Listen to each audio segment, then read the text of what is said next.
Good morning, everybody. Mark Finan here in the home weather office on this Monday morning. It's the 10th day of February 2025, and this is the morning briefing. And as I look out the window of the home weather office this morning, it's a bright and sunny morning, but chilly.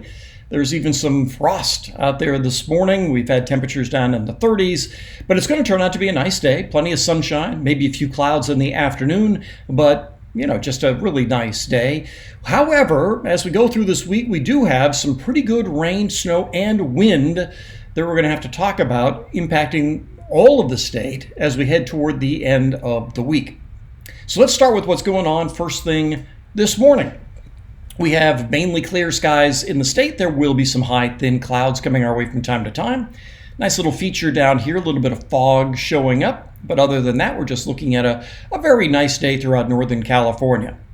We will see plenty of sunshine and afternoon temperatures will warm up. And so if you have any outdoor plans today or during the day tomorrow, that'll be just fine. So let's get into when we will be seeing some rain and snow. So now, if you looked at the video that I posted yesterday, what we showed was that there was a chance of something going by on early Wednesday morning.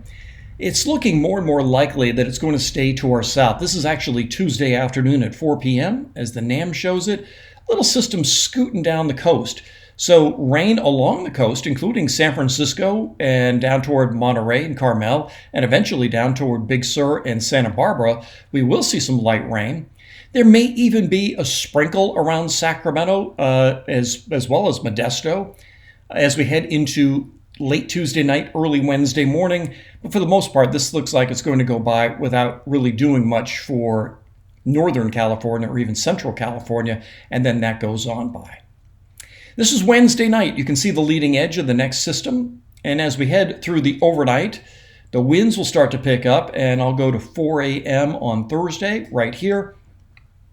Starting to get windy, and you can tell that because we're starting to see these isobars start to get packed in a little bit, meaning we're starting to see a southeast wind. We're starting to see some snow develop. Probably one of those cases where the snow level may be starting around 5,000, then going up a little bit, and then dropping again. A detail that we're going to have to sort out. However, the models are starting to look a little bit warmer than what we were thinking yesterday, or what the models were showing yesterday.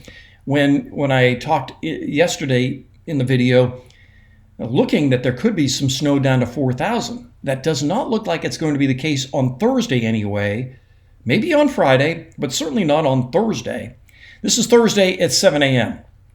All right, heading to work. It's going to be windy. It's going to be wet. It's going to be snowy in the Sierra. There'll be chain controls up, and the NAM only goes through 4 p.m. on Thursday at this time. It's still windy, but not as windy as what we'll see in the morning. Snowing in the Sierra, probably down to 5,000 feet. And the rain will be tapering off, but there'll be more rain coming in behind it during the day Friday. And again, this model doesn't go out that far just yet. So how much snow are we talking about? During the day on Thursday, the NAM is spitting out 1 foot to 1.5 feet of snow. And that seems reasonable for elevations above, let's say, 6,000, 7,000 feet. So on the passes of 80, 50, and 88, lots of snow. And with wind, it will be just a nasty day in the mountains. So not a good day to travel in the Sierra. And this will start before the sun comes up. So your window to travel in the Sierra without having to worry about chain controls is Monday, Tuesday, Wednesday, and then you're going to have to wait till Saturday. I mean, it's not like the road's going to be closed, but we will likely see chain controls and very, very slow travel. As far as rain, total precip accumulation. Now, this is just the rain we get on Thursday from the NAM, showing about 1.5 inches of rain. Chico, more than 2 inches of rain. And on the west slope, also probably something in the range of 2 inches of rain on the west slope for places like Grass Valley and Auburn and Placerville and Jackson and Sonora. Probably something in the range of 2 to 3 inches. And also note that Southern California starts to get some of this as well. So again, that's just during the day Thursday. There'll be more rain into Friday. I want to talk a little bit about the wind. So to talk about the wind, I'm going to show you the winds above the surface. Don't have the models that show surface wind gusts Those only go out through 48 hours, so we're not quite in range of that just yet. But I can show you the winds just above the surface, a couple thousand feet up. And what you can use this for is a bit of a proxy for surface winds. This is Thursday at 4 a.m. These areas in yellow are showing winds around 45 to 50 knots. So yeah, pretty gusty. And from the south and southeast, that would give you at this hour winds gusting of 35 to 40. But that's not where the winds are strongest. That's 7 a.m. and then this is 10 a.m.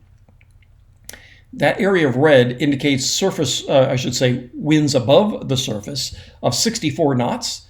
That would give you potentially winds gusting over 50. Now, a couple of things. Not sure if this model's right, but it's something we have to watch to see if the next few model runs start to duplicate this.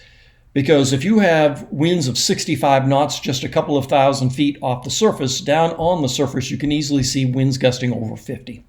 And it's winds gusting over 40 on a consistent basis that we start to worry about potential tree damage, power outages, that sort of thing. So 40 is where we start to look at that. 50 is certainly well within that range.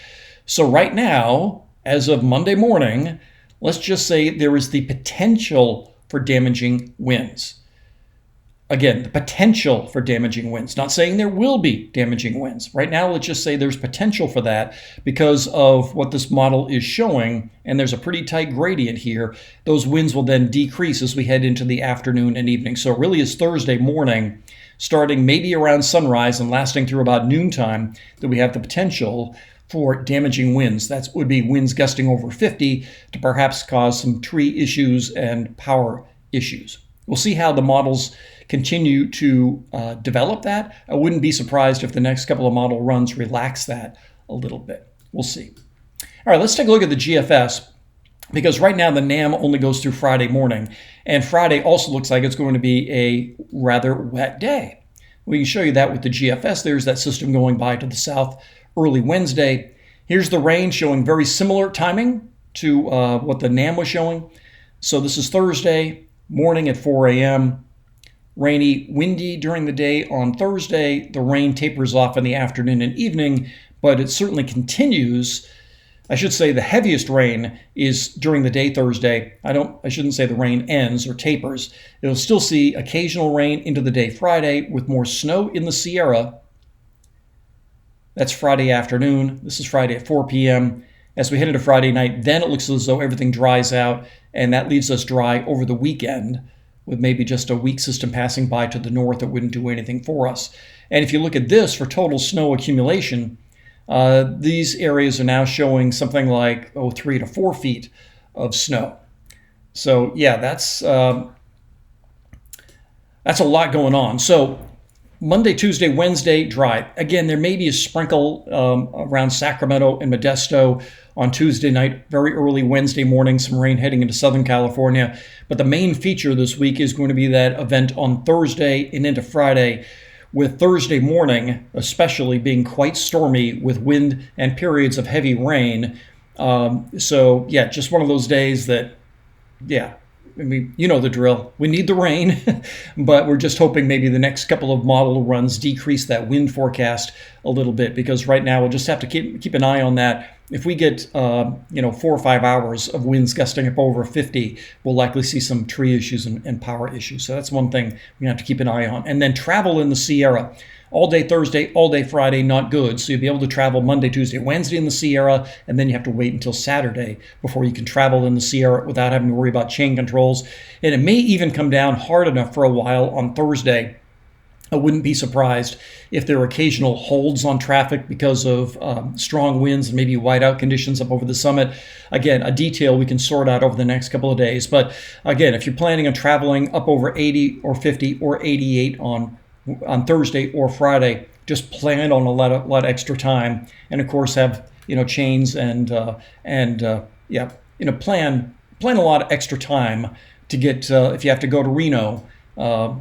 Let's say if you have to go from Sacramento to Reno, and it usually takes you 2 hours, whatever it might be, just double it, triple it. It's that sort of thing. I do want to take a moment to remind you that we're coming up in just 12 days from now. the photo exhibit that we're doing at the David Gerard Vineyards coming up on Saturday. Tickets are still available from 2 p.m. to 5 p.m. Be showing some photos like these and others from places like Yosemite, places like Napa, places like Ireland, places like France, New England. Some of the places I've visited and photographed that I enjoy, and be talking about those. And yeah, just it's gonna be a nice afternoon. But this is an event that we do want reservations, so we know how many people are going to show up. So I'll post a link in the discussion here, the comment section here, so that you can get a reservation. And it does cost $20, but if you're a wine club member at David Gerard Vineyards, it is $10. But yeah, it's not one of those events you just show up. Well, you can, but you'll have to pay at the door. So, and it's one of those things. So just 12 days away. Looking forward to that, and hope you can join me. That's everything I've got for you on this Monday morning. Interesting week ahead. Make it a great day. I'll talk with you later.